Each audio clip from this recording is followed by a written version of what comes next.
After 2,500 deaths and 30 years of campaigning, it's taken a hung parliament, parliamentary privilege being well used, to finally get a public inquiry into contaminated blood. But the first cruel question that's been put to victims is what kind of inquiry? To get to a point where we can compel witnesses to attend, because we are accusing people of crimes here and they're unlikely to volunteer for it, we're going to need an inquiry under the 2005 Inquiries Act. Where I differ from most of my friends in the campaign is that I do not want it to be led by a single judge. I want it to be led by a panel under Section 4 of the Act. This has a number of advantages, not least the fact that the Penrose inquiry was probably pretty much scuppered by the fact that Penrose ensured it was. I could say more, but there's no need when all you need to do is read the one finding at the back of the £12.5 million inquiry in Scotland.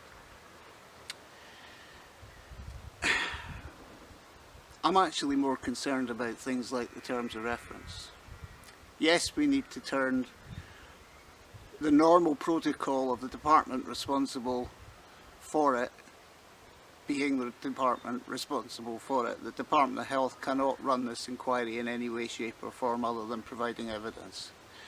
It should be owned by the Cabinet Office. The reason it should be owned by the Cabinet Office is, particularly in the case of haemophiliacs, there is a long history of various Cabinet departments screwing us over. That includes the Treasury, Defence and the Ministry for Justice as it is now, and Home Office as was. So we need a panel inquiry so that we can keep this as honest as possible, with the likelihood less likely that we will end up getting screwed by a group of people rather than one determined individual, as I say, as I would accuse Penrose of doing here in Scotland. The inquiry's scope, terms of reference, is actually probably the thing that this inquiry will either be useful or not useful on. The terms of reference will decide what they can look at and when they can look at it.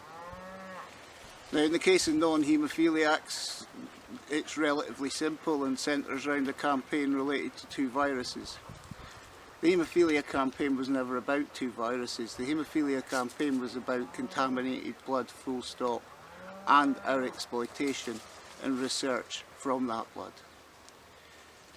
With absolutely no research anywhere in the world that I can find in relation to sexual partner health of haemophiliacs, one of the things that this inquiry has to achieve is actually a proper census of the health of those said sexual partners. And I'm not just talking about mental health here. With 63 viruses owned up to by Scottish Blood Transfusion, a large number of which are associated with cancer, particularly the herpes viruses, we need to make sure that this hasn't got secondary implications that are not being properly acknowledged in relation to things like cervical cancer and throat cancers. We also need to look at the history of pooling. People pretend that pooling of plasma, putting thousands and thousands of donations into a big vat, started with haemophilia. It didn't. It started with human albumin. We need to go back to the original experiments. We don't need to look at the whole history of 1943, 54 and the various other experiments thereafter, but we need to make sure the inquiry is fully aware of them, because those that started treating haemophiliacs with large donor pools, they were fully aware of them. They knew they were going to infect us from the start, but then the system did. We need to look at why certain laws failed, why there is only one haemophiliac in the whole history of this disaster was ever reported under notifiable disease regulations in relation to frank hepatitis. Our doctors, through liver enzyme tests, even when we didn't have frank hepatitis, were fully aware that we had hepatitis and that that hepatitis was likely to be from an infectious source. We also need to look heavily at the public health implications of that particular statement in relation to our family and our close contacts. We need to look at why the industrial death rate that is clear after 50 in haemophilia, a good 10 years ahead of the average male curve, actually exists. Because if we were to believe the basic Skipton principles, more than half the people that will die provide no ongoing support.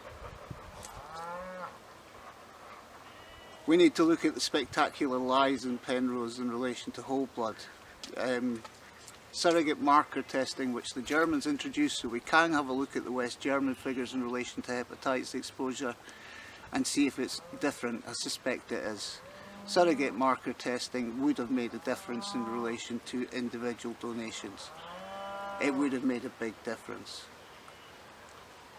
We need to look at the abuse of Crown immunity in Scotland, because the government knew that it was completely and totally illegal, that there wasn't Crown immunity in the NHS in Scotland from 1981 onwards, because the Scottish office was directly involved in a court case that proved that it didn't apply.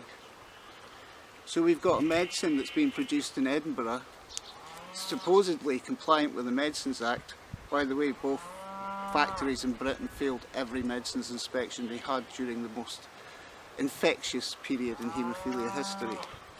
But I say the most infectious because, well, actually we don't know. We've got 2 confirmed deaths of conventional sporadic CJD.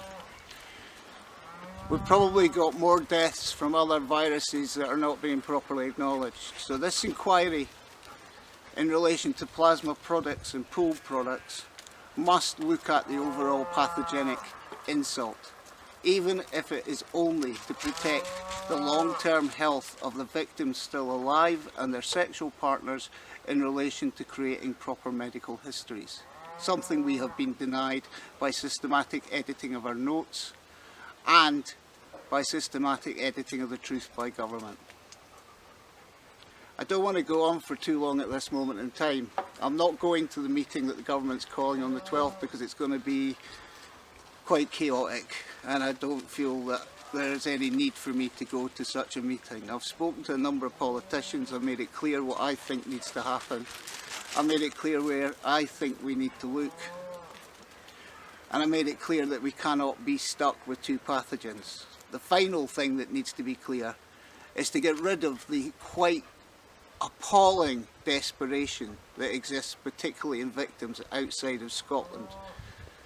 We need to come up with a support scheme that, at least in the interim, pending the outcome of a public inquiry, does more than dangle people just above the poverty line at a point where they are seriously ill. We need to recognise the massive harm that was caused by early attempts at antiviral treatment for Hep C. We need to get to a point where, quite frankly, the government aren't treating us like a shower of cunts.